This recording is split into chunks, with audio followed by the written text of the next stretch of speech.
안녕하십니까? 내 표정이 그렇게 안 좋은가요의 저자 허윤숙입니다. 이번 시간에는 얼굴이 참 좋은 사람에 대해서 생각해보는 시간을 갖도록 하겠습니다. 평소 제가 아주 부러워하던 한 여배우가 있었는데요. 유난히 날씬한 그 여배우가 원래는 뚱뚱했다는 것을 최근에 알게 됐습니다. 다이어트와 운동을 하면서 피나는 노력을 한 끝에 날씬한 몸매를 갖게 되었다는 것이죠. 예전에는 날씬한 몸매를 유지하는 비결이 뭐냐고 물어보면 원래 아무리 많이 먹어도 살이 안 찌는 체질이에요. 이렇게 말하는 연예인들이 가끔 있었습니다. 그런 말을 들으면 뚱뚱한 사람들은 어떤 생각을 하게 될까요? 나는 참 저주받은 몸인가 보다. 부모님은 나를 왜 이렇게 낳아주셨을까?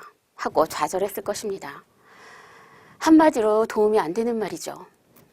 이런 잔인한 대답이 사라진 이유는 아마도 인터넷 댓글 때문은 아닐까 생각해 봅니다. 요즘에는 사람들의 심리가 댓글에 즉각적으로 표현되니까요.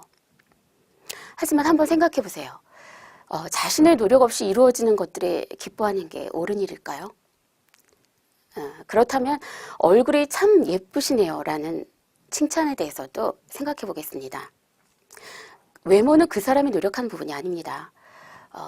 만약 근육이 멋지네요 라고 말을 한다면 이건 좀 다르죠. 이건 자신이 식이요법과 운동을 열심히 해서 가꾼 부분에 대해서 칭찬한 것입니다. 하지만 아무리 해도 타고난 부분이라면 어쩔 수 없는 경우가 있습니다. 예를 들어서 다리가 참 기시네요 라거나 얼굴이 참 작으시네요, 아니면 눈이 참 크시네요, 아니면 코가 참 높으시네요, 이런 말을 만약에 들었다고 칩시다. 그럼 이게 칭찬일까요?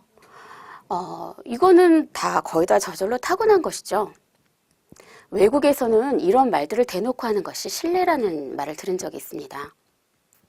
자신이 노력한 부분이 아닌 단순히 타고난 부분을 그 사람 앞에서 칭찬하는 것은 별 의미가 없는 것입니다. 그래서 같은 얼굴에 대한 말이지만 이런 말은 어떨까요? 얼굴이 참 좋으시네요. 이 말은 단순히 이목구비가 예쁘게 생겼다는 말이 아닙니다. 반듯하고 밝은 성품이 얼굴에 나타나서 얼굴에서 긍정적인 기운이 느껴진다는 것입니다. 인상이 좋은 사람에게 주로 쓰는 말이죠. 이런 말을 듣는다면 나이가 몇 살이든 상관없이 성공적인 삶을 살고 있다고 할 수 있을 것입니다. 그 사람은 분명 행복한 사람일 테니까 말이죠. 요즘 금수저란 말을 많이 씁니다. 그런데 이 말은 칭찬일까요? 운 좋게 금수저로 태어났다고 해서 모두 다 성공하리라는 보장은 없습니다. 예전에 한 연기파 남자 배우가 이런 말을 한 적이 있었는데요. 그는 유명한 배우의 아들로 태어나서 한간에 아버지 덕분에 성공한 것이 아니냐는 오해를 받아왔습니다. 그런데 자신은 오랜 무명 시절을 거쳐서 피나는 노력 끝에 성공한 것이라고 말했던 것입니다. 부모가 유명한 것은 도움은 되지만 오히려 힘든 부분도 있습니다. 자신이 아무리 노력을 해도 부모님 덕이라는 소리를 들을 수 있기 때문입니다. 저도 사실 예전에는 금수저 친구들을 부러워했습니다.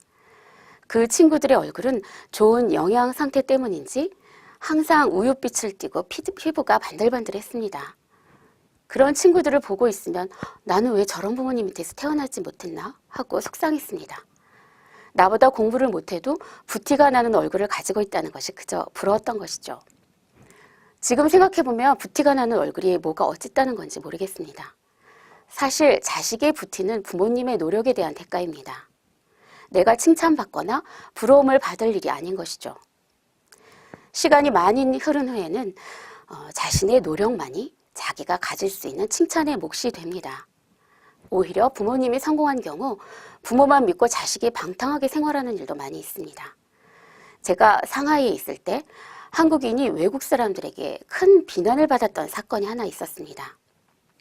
한국의 대기업 자녀들이 택시 기사와 승객을 폭행했는데 승객들 중에는 심지어 임산부도 있었던 것입니다. 이 사건은 죄질이 나빠서 상하이 사회에서 당시 크게 비난을 받은 바 있습니다. 좋은 얼굴을 갖는데 부모의 재력이나 배경은 별로 상관이 없습니다. 순전히 자신의 삶이 자신의 얼굴에 그대로 새겨질 뿐입니다. 20대 이후에는 자기가 자신의 얼굴을 디자인하는 셈입니다. 나는 이런 얼굴의 사람이 되고 싶은데 어떻게 해야 되지? 라는 생각이 들었다면 더 나이가 들기 전에 얼굴이 참 좋으시네요 라는 소리를 듣도록 계획을 한번 잡아보는 것도 좋을 것 같습니다. 다음 시간에는 기술혁명 시대에 얼굴이 갖는 지위에 대해서 이야기해 보도록 하겠습니다.